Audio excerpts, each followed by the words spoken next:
Hello, welcome to SPCH Incorporated's training today. Today's training will be a general purpose training on interpersonal communication.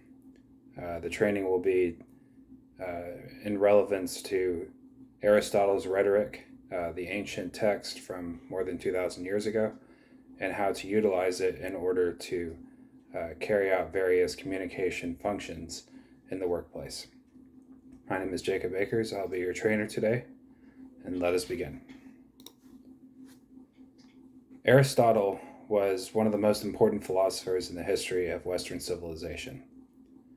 He was a contemporary of Plato, and it is known when discussing ancient Greek philosophy in various countries and various interpretations of the philosophies of that time that he was so important that philosophy itself can be narrowed down and filtered to the degree where you can pick between Plato and Aristotle. Plato in reference to an idealism of what you want the world to be and what you want to envision the world could be, versus Aristotle, who was definitely in contrary to that opinion, which is based in realism and pragmatism. He is enormously influential, especially in the holy faiths of the Abrahamic sphere of the religious world. All three of them have some influence from Aristotle, but the most pronounced is in Christianity, specifically in the Roman Catholic Church, which rose to dominance in the period of time after Aristotle and before other contemporary philosophers started to have influence in varying degrees. He was also rumored to be particularly influential at the birth of Islam, around the turn of the first millennium after the death of Jesus. He was the tutor of Alexander the Great, who any student of history will know is the most successful conqueror of the ancient world. He conquered pretty much the entire known world, and he was known to do so in a very interesting way, which is relevant to what we're talking about.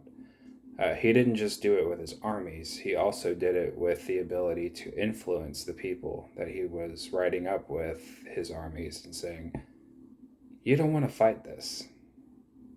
And they didn't. They opened the gates, they said, all right, you're in charge.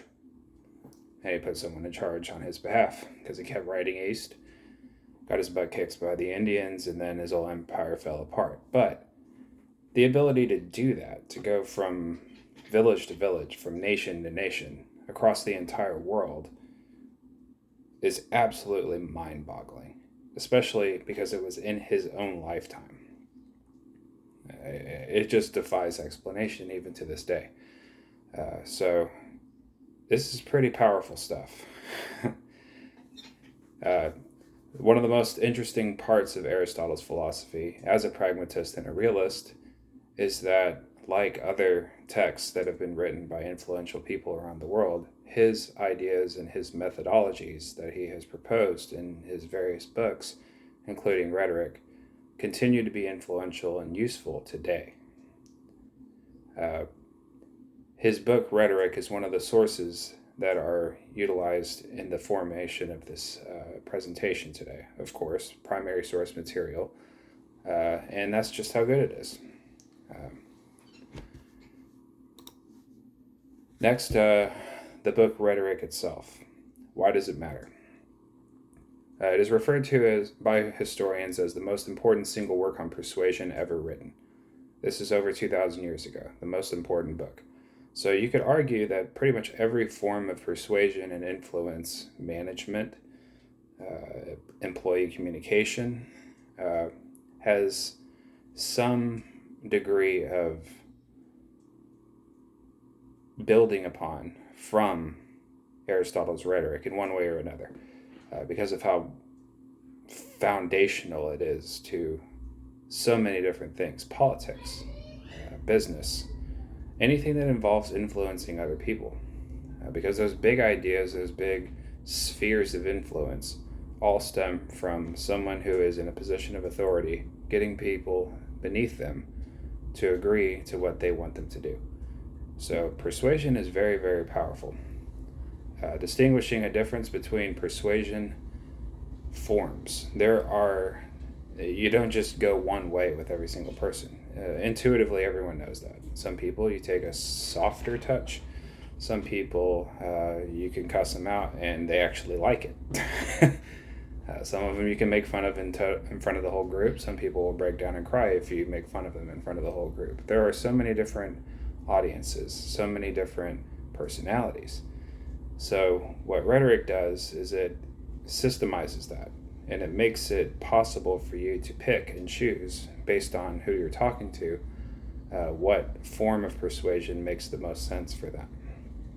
And it was written for kings and emperors.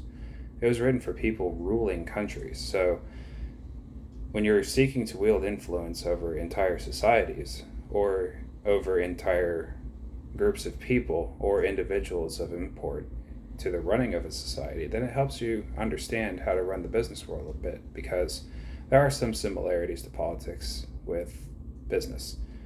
You're there for a specific goal, but everyone has their own interests in the pursuit of that goal. And in business, it's even more relevant because the pursuit is money. So it's not quite the same as being elected into a position of power for a certain number of years. You might have an employee for a few weeks. You might have an employee for a few months. You might have him for 30 years. You don't know. So being able to influence people is very, very important. Our ability to relate with coworkers, subordinates, customers, and our superiors is a daily practice. So it benefits us to know this information. And Tufts University has published the book online. It is available, and I have a link in the Works Cited page of this presentation. So feel free to read it front to back. And I should also mention that Aristotle himself is discussed at length online in an online database called Infogalactic, which is a competitor for Wikipedia that is privately funded. A lot like Wikipedia, but is intended to be a bit less politically driven than Wikipedia is, which is something that, given their funding and given the kinds of things that they do on Wikipedia, especially with regard to what they call reliable sources, using moral rhetoric, Infogalactic is a growing alternative to the kind of bias that you see in any web page, any organization. It's just they make a much bigger effort to be neutral about it than Wikipedia has. So there's a page for Aristotle there, and Tufts University has published the book in as best translated state as possibly can of Aristotle's Rhetoric. All right, so let's go into Rhetoric and Dialectic, which is drawn upon from the book, and analyses of the book, of which there are so many over the course of 2,000 years. The most important practical element of the work is the introduction of rhetoric versus dialectic. There are a lot of specific strategies, situational stuff, and that makes up the sheer scale of the book, going over the various many examples of rhetoric and dialectic. But rhetoric and dialectic is the most important thing you can draw from the book, and it's applicable to us, it's applicable to any organization with people in it and people who need to lead those people. Rhetoric is the use of emotional language, or pathos, to appeal to the audience's feelings to influence them. This is critically important. You can even break down rhetoric as being important to child development, not even just influencing adults, influencing children. Because there's a number of years, where logic is literally lost upon children. So when you use rhetoric and you use emotional language, like I would be very happy if, and we'll go into more detail of that in a little bit, but if you go into emotional language with your audience when it's appropriate to, they will listen.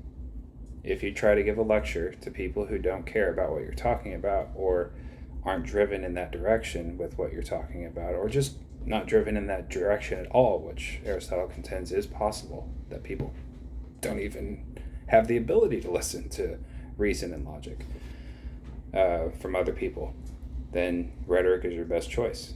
So emotional language is it's one of the most important things you can learn. It's the ability to engage with people on a level that they can understand if it's appropriate to them. And then dialectic is the use of logic and reason, logos. And then with that, obviously we're in a college course, so we're going to be speaking mostly in dialectic today. I'm not here to try to tell you, how to feel about any of this. So this is mostly dialectic that I'm going to be using. I sprinkle in a little bit of rhetoric here and there, connect with you, because that would be crazy not to, right? Some of you in the audience might not be listening unless I'm speaking in rhetoric, right? So it's a huge distinction to make, and it's not even finished because there's a third one, ethos. Ethos is the appeal to the audience's sense of right and wrong. So basically, what ethos is all about, and this is one of the reasons why it's so influential upon the religions of the world, is that it is an appeal to a sense of justice. It's an appeal to morality. So if people can tell you're lying to them, or you can tell that they're telling the truth, you listen to them more, or you don't listen to them. Because if you smell a liar, you're going to suspect them, and if you suspect them, then you're going to discount them, and then suddenly your influence with them evaporates. So this distinction is so important, along with the three groups I mentioned, which are going to be the next thing.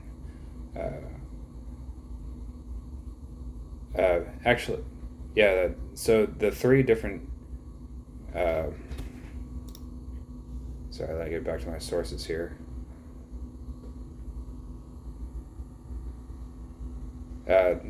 Your dictionary has published a distinction and an explanation of those three concepts: logos, ethos, and pathos.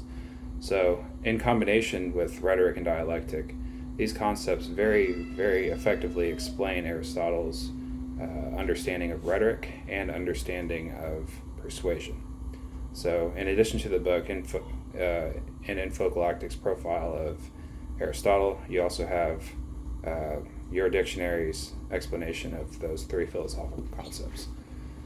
So of course, this is going to be very practical for business, and in particular, Aristotle's stated goal of distinguishing between rhetoric and dialectic is to defend oneself against deception, which was of particular note for his day because there was a group called the Sophists, and the Sophists were known to be very slippery. They were kind of like everyone's stereotype of a slimy lawyer defending a murderer, the kind of people that would just kind of play word games and, to use kind of magical example, like casting spells over people, like Jedi mind tricks. They were known for that kind of thing, and that's how they got what they wanted. And so Aristotle was saying, you use this to figure out which is which, who's BSing you, who's telling you the truth. All right, so next we have a couple, on this slide we have some examples. There are political examples and there are marketing examples. You can help Ukraine with the Ukrainian flag. This is a call to help people considered victims of aggression. Whenever you see a message of political nature like that, it is a call to help people. So they're using ethos there because it's, they consider it the right thing to do to help Ukraine. And it's also more pathos than logos, rhetoric versus dialectic, because it's appealing to your sense of wanting to help people, which is saying, y'all should be scared of what happens to Ukraine if Russia wins in the case of that war. So that's definitely a combination of rhetoric and using ethos and pathos. And then the same thing is going on with Keep Calm and Carry On, the very famous poster that the British used to communicate with their population when the Third Reich of Germany was bombing them. He said, keep calm and carry on. So it's a similar kind of message, but in a very different way. So they were telling them, hey, it's going to be okay. We're going to get through this together. Keep doing what you're doing. Keep working. Keep protecting your brothers and sisters and your families and your parents and the men fighting for your freedom. So they employ the same kind of approach, ethos, because they consider it the right thing to do, to just don't be afraid. And those are political examples. Marketing examples, we have Stay Thirsty, My Friends, the famous most interesting man in the world of Dos Equis fame. What they're doing there is definitely rhetoric in a different way. It's rhetoric oriented towards men. They're advertising classiness. They're advertising a sort of prestige that's associated with the alcohol. So, and in the commercials, not just the meme that I have up here, but in the commercials, he's on adventures. He's wrestling bears and stuff. Like, it's about adventure and being classy and being kind of scruffy and just a cool dude. A cool old dude that has lots of stories to tell and a woman on each arm. So that's definitely rhetoric. And then, of course, we have the other picture of Natalie Portman with Miss Dior, and specifically the message of, and you, what would you do for love? So it's basically her picture and the message and everything being associated with, you buy this perfume, you will find love, which is, this classic rhetoric. It's making it a conditional message to women saying, hey, you want to get married? You want to have a good boyfriend that you're not bored of in 2 days? Let's go get this perfume and everything will be all right. So that's another example of rhetoric. All of these are rhetoric, which should go to show you how important rhetoric is to marketing, to politics, and to influence, because there's a lot of effectiveness that can be found with marketing that appeals to your emotions and to your expectations for your life. All right, training in rhetoric. So, using rhetoric specifically when you're training someone is connecting with them emotionally. That's the best way to be specific about it, because we don't have a whole lot of time today. So the best way to condense it would be to say that if you're going to say something, add some emotion to it. Involve the emotion in some way. So if it's something that you don't want them to do, associate that with anger and fear. Not at them, but at the action. Be like, it's very frustrating if people do not organize their paperwork when they turn it into this place. If you're talking about someone that needs to put their files in the correct drop box. Or you could say it makes me very happy when people consistently do this. Whichever way works. If you see someone who's a little bit gloomy, you may want to cheer them up. And if you try that once and you see that they don't really care, you may want to go with the negative reinforcement approach. Be like, it really sucks for me, and it really bothers me when, and then you say that, and maybe their eyes start to open up a bit, their pupils dilate. So when you speak to someone with that connection on emotion, that's where we're going for with rhetoric. So leave the details out. If you're using rhetoric, it's not just like in those examples of rhetoric, with the political examples and the marketing examples. Those are one sentence with a loaded message that gets people to pay attention and to make a decision one way or the other, if they support it or not, if they're interested or not. So that's what rhetoric is. And there are some things in here that you can glean. And you also want to combine ethos with it. with a sense of morality. So you can be deceptive about it, and that's what Aristotle was warning against. People like the sophists of his day. Don't be a sophist, is what I would suggest. If you're going to suggest to somebody to do something, and you do so dishonestly, like saying, oh, it would be really, really good if you came in 10 minutes early every day, knowing that they're not getting paid for it, be like, I'd be really appreciated if you would put in that effort. Well, if you're telling them to work for free, that's not cool, right? So you don't want to lose their trust by losing ethos. You want to use rhetoric, pathos, but you don't want to use it in a way that is going to make them resent you because they feel like you're using your influence incorrectly. And just to throw this in there too, influence isn't limited to people of authority. You can have influence over people that are equal in your position. That's one of the ways you can demonstrate that you're able to move up in an organization, is to demonstrate that you can have authority over your peers even if you don't have the position. That's where they're going to look at you and say, hey, he's pretty much in charge of them anyway, so why don't we give him a shot?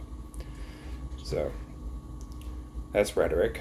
Dialectic. Dialectic is a very detailed, a lot of the book is about dialectic, and it's important because as educated people, as all of us are, we need to demonstrate that we have made the effort to know what we're talking about. So there's a series of logic, or a logical sequence that you can follow in order to make a case for yourself that is known in dialectic. And for our purposes, with presenting data, that is probably the most important skill that we can have in business, is to say, hey, I'm working on this is my goal, and these are the numbers.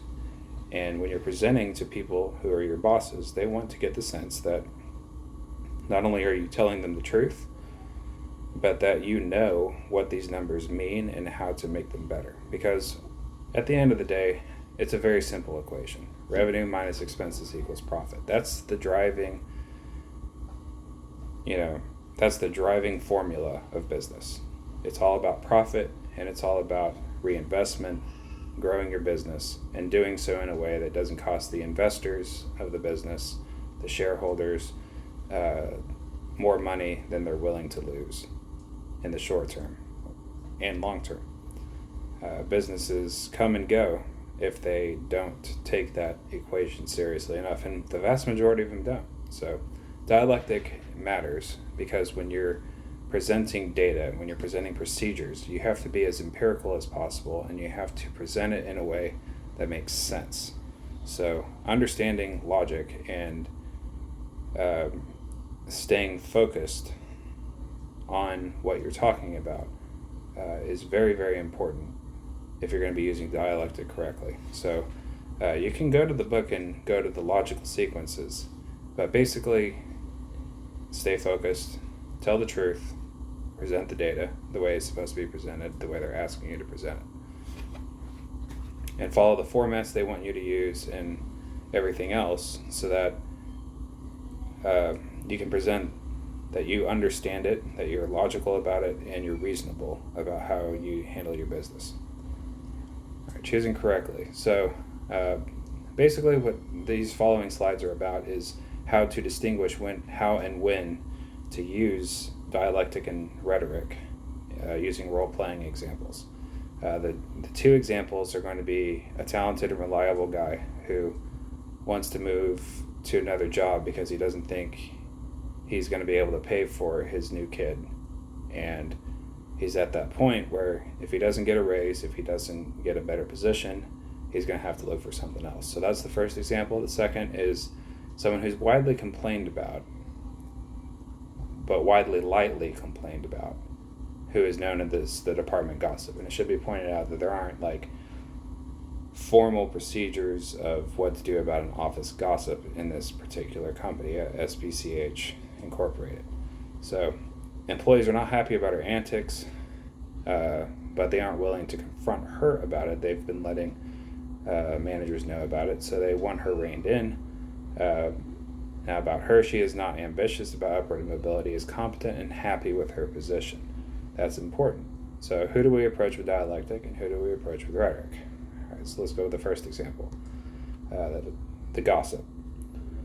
The correct answer with her is rhetoric, because the part that should have given it away, you take everything else out. The part that should have given it away is she is happy with her job. Anyone who says they are happy with their job already gave away that rhetoric is how they are going to listen to you, because being emotionally involved with your job means that you speak a language that is more emotional than it is logical. So because you're not hearing about a specific goal, and she's not upwardly ambitious, it should be pretty clear that if you speak to her in an emotional way, she will listen to you more than if you go into the reasons why being a gossip isn't a good idea and everything else. That's what she's probably expecting. So if you approach her and you are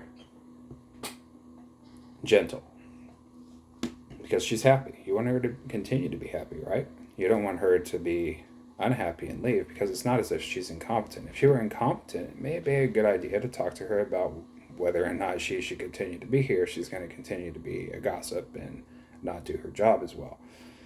But because she is competent, you want to be delicate with this, and not because she's a woman or anything, but because she's happy and she's competent. So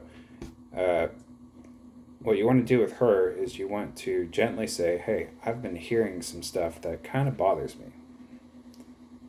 And I know it will bother you too if we talk about this. And so now you've probably got her attention, her eyes are big, and she probably kind of already knows what you're about to tell her. But if she knows that it bothers you, her boss, then she knows, oh, maybe I need to cut this out. So at that point, you read her and you react according to how she carries herself. So if she's angry and defensive, you need to praise her for what she does well, because she does do stuff well. It's not as if she's sitting here, pretending to work and, not working and just running her mouth about other people.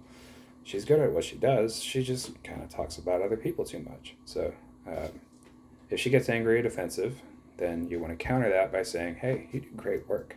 You do fantastic work. All we need is a little bit less of people's business being floated around. That's all this is about. We are very happy with how you work. We just need that to change.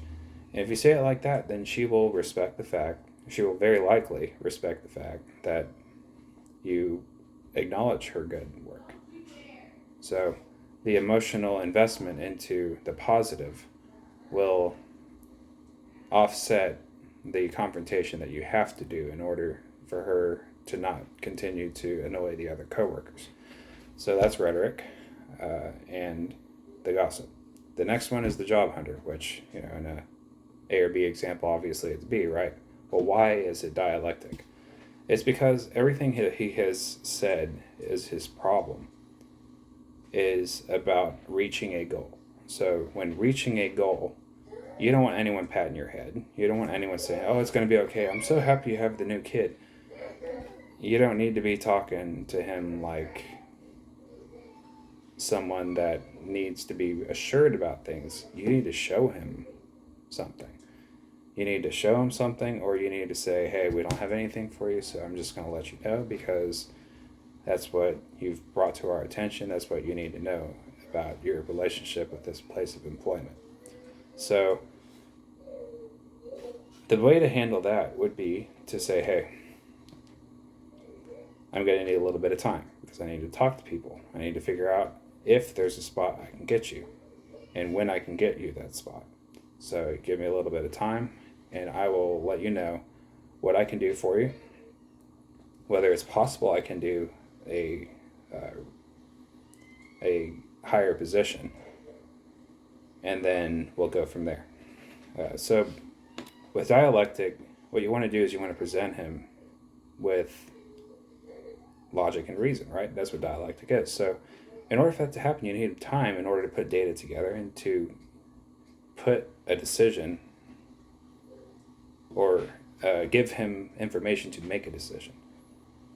Because he's already thinking about making a decision. So he needs enough information for him to make the decision that is not only to his benefit, but to the company's benefit. So Uh, Now, as far as how you handle that with your superiors about handling his situation, is to evaluate him, to see what you can tell your bosses about how he fits in your organization and whether or not he's going to be a good leader if you move him to a position of leadership and all this other stuff, so that you can make a good, logical, and reasonable decision on your end and then influence him with the logic and reason to tell him one way or the other if there's someone or if there's a position available for him, or if there isn't, hey, I did my best. I talked with my bosses. We're going to have to figure something else out. And I'm letting you know because I know that this matters a lot to you, and I'm happy for you that your family has expanded and you have a new kid, and we know that these expenses are going to hit you pretty hard. So I definitely went about this with a sense of urgency. Now, as a show of good faith, you could talk with your bosses and see to sprinkle in a little bit of rhetoric as well, and just, being a good person. This is part of ethos. You want to see, hey, do we have some extra cash that we could do in the form of a bonus? You just had a kid, so why don't we give him a month of estimated cost increase for a kid? So if you get a surprise bonus check on your paycheck, that's certainly going to get your attention, right? I mean, at the end of the day, business is about your benefit, not just the business's benefit. So helping pay his bills a little bit and showing as his gesture of good faith, hey, we value what you do. And remember, this is someone that's reliable and talented and probably could move up. So showing him that respect that he has earned will definitely get his attention. And while that bonus would be something along the lines of rhetoric, you shouldn't just limit yourself one way or the other. Primarily is the better word than exclusively. You don't want to use one or the other in order to influence people. People aren't robots. You don't just push a button. There's elements of both with every kind of influence that you're going to be pursuing, because people are complex. They aren't just A or B. You don't push the red or blue button. All right, now how these strategies stack up. So cool story. These articles from Forbes and StaffLink were researched after I put together those examples. And I did that on purpose because I wanted to see how what I was recommending based off of my knowledge of Aristotle and rhetoric, logos, pathos, and ethos, I wanted to see how it stacked up with professional organizations that are offering advice on those situations. So the StaffLink article is putting a stop to office gossip. Now, it's more general, and there are some stuff in there that assumes that you have an anti-gossip policy. So I wanted to clarify that in the example. But everything in there, once you get past the quoting of the policy and saying, hey, this isn't zero tolerance kind of stuff, like saying, hey, you can't do this. That's basically what the first two say, but the other four almost exactly mirror what I was saying about how to handle someone who's doing this. You want to be gentle about it. You want to issue warnings. You want to be open to communicating with her and others. So if you carry that out, then the likelihood of gossip diminishes because people know they can approach you about it instead of, part of the reason gossip even happens, which is kind of read between the lines here, is because it's almost like a form of inter-employee conflict. It's like looking for dirt and trying to make yourself more likely to be chosen to be moved up. It can be a currency of manipulation for some people. Every job has that kind of thing going on. Some to greater degrees than others, but especially in an environment where people are mostly equally qualified, which I would imagine to be the case if you have a whole department of people with the same type of degree and the same type of ambitions, getting paid 60 when they want 80 a year, 1,000. I would imagine there's a lot of that going on. So, but anyway, the article basically backs up the approach of talking to her, being open to talking to her, and issuing the warnings and taking action. So it's interesting. You take action, but you don't do it in such a heavy-handed way that you drive her away. That was the whole point of the example, to not only recognize when to use rhetoric, but to also take into other factors so that you're not acting unjustly. Ethos is just as important as pathos and logos. If you're not acting ethically in a way that people can say is just, then people are not going to like you, and they're going to look for other jobs just based on the fact that you don't get it. Well, that's what not getting it is ethos in that regard. You can also not get it in the other ways too. Like nobody wants to work for someone that doesn't know what they're talking about, just as much as they don't want to work with someone who just is like a cold entity, like they're a robot or something, and you don't connect with them emotionally at all. They're just there to extract productivity out of you, and people don't like to work for someone like that, because if they wanted to work for a robot, they'd jump into a science fiction show, right? Not that anyone is in those shows anyway. So nobody really, even in real or fake fantasy, nobody really wants to work for someone like that. And then the Forbes article is the strategy mentioned for the job hunter. It's literally an article about how to convince an employee to not look for a new job, or to help him look for a new job. So it's exactly the same approach. Put data together, determine his value, determine if you want to keep him or if you want to send him away, and support him. Support him to the best of your ability, and just be amiable about the whole process. There's no reason to make it a negative thing. That's what business is. Being an employee isn't guaranteed. When you sign up to work for a company, you're there voluntarily, and the company is voluntarily keeping you there, and they're also voluntarily able to send you on your way. And if you're in a union, then there's some there are some barriers to that, but it isn't going to prevent you from ever being fired too. So that's just part of business. And that article supports the approach of dialectic. All right, so wrapping it up, thank y'all for listening today. Went on a little longer than I was expecting, but I hope I was thorough, and I hope that I gave you a good perspective on Aristotle's Rhetoric, Aristotle himself, the three concepts, and how those two articles supported those processes and those strategies. And just to close that off, I want to remind y'all that these are very, very powerful concepts. If you master them, or if you even are aware of them and start to work on mastering them, you might have a pretty big advantage over most people, because some of the greatest people in history have been influenced by Aristotle. So thank you for listening today, and feel free to email me or the human resources representatives at SPCH Incorporated with any feedback on what I may improve and what I may not improve, or what I did well.